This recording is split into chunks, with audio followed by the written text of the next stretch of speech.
আসসালামু আলাইকুম। Hello guys, সবাই কেমন আছেন? আশা করি ভালো আছেন। একটা জিনিস সব সময় খেয়াল করি কি জানেন, আমরা যখন বড় হয়ে যাই যে আমরা পিছনের জিনিসগুলো কখনো মনে রাখি না। এই নদীর পাড়টা আমি কিছুক্ষণ একটা লাইভে বললাম, এই নদীর পাড়টা আমার যে পিছনের সাইডটা দেখতেছেন, এই সাইডটাতে একটা গ্রাম ছিল 6 নম্বর।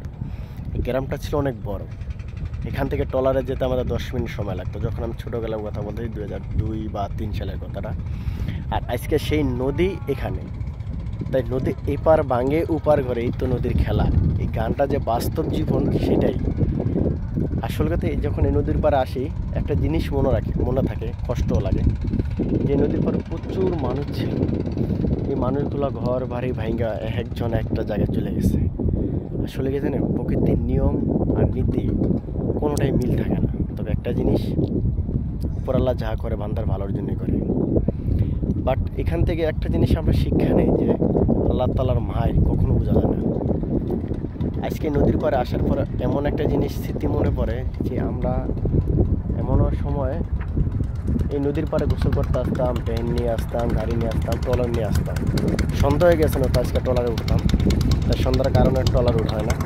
কিন্তু সত্য কথা কি, নদীর পাড়ে আসলে এতটা ভালো লাগে, এটা ভাষা প্রকাশ করা যায় না। একটা জিনিস কি, এখানে আসলে আপনি যে আশেপাশে বলি, বর্তমানে আমি যে খালি চোখে যে জিনিসটা দেখতেছি সেটা হলো আপনার এখানে যে একটা সৌন্দর্য, বা যে একটা সৌন্দর্য আপনার বাতাস বা প্রকৃতির একটা যে সুন্দর একটা আবহাওয়া, ওই জিনিসটা একমাত্র নদীর পাড়ে আসলেই উপভোগ করা যায়। এই যে আপনি দেখতেছেন এই জায়গাটা হাঁটতেছি, এই যে এখানে অনেক কিছু খেতি করা হয়, মরিচ। ঠিক আছে, আমরা একটা গাড়ি নিয়ে আসলাম।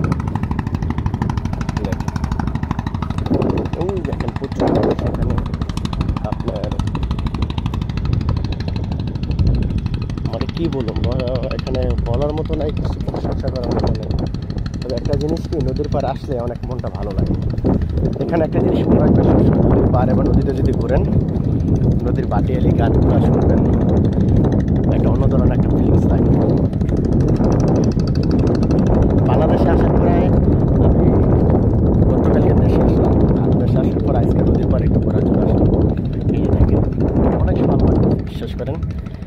যেটা ভালো লাগতেছে সেটা আপনাদের বলে বোঝাতে পারবো না, কিন্তু নদীর পাড়ে আসলে অনেক, যাদের বাড়িঘর নদীর পাড়ে তারা বুঝবেন। আর এখানকার মানুষগুলো অনেক ভালো ভাই, যারা চরের বলি আমরা, এরা মানুষগুলো সরল সহজ, মানে সহজ সরল।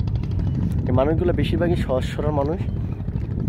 এদের কাছে আপনি একটা কিছু চান বা যে কোনো জিনিস চান, তাদের মনের ভিতরে কতটা হিংসা নেই।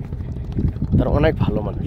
কার সাথে কী হয়েছে আমি জানি না, তবে আমি অনেক সময় অনেক চলাফেরার ক্ষেত্রে আমি অনেক কিছু জিজ্ঞাসা করি বা দেখি, কিন্তু মানুষগুলো অনেক ভালো। এটা আমাদের কোতালপুর লঞ্চ ঘাট, এখান থেকে আমরা লঞ্চের থেকে ঢাকার উদ্দেশ্যে যাই। আর এখন পদ্মা সেতু হওয়ার পরে আমরা লঞ্চের যাতায়াতটা কম হয়, এই সেই। তবে জায়গাটাকে মিস করি, তাই মিস করার কারণে মালয়েশিয়ার থেকে আসার পরে এই জায়গাটা দেখতে চলে আসলাম। ঠিক আছে, ভালো থাকবেন সবাই।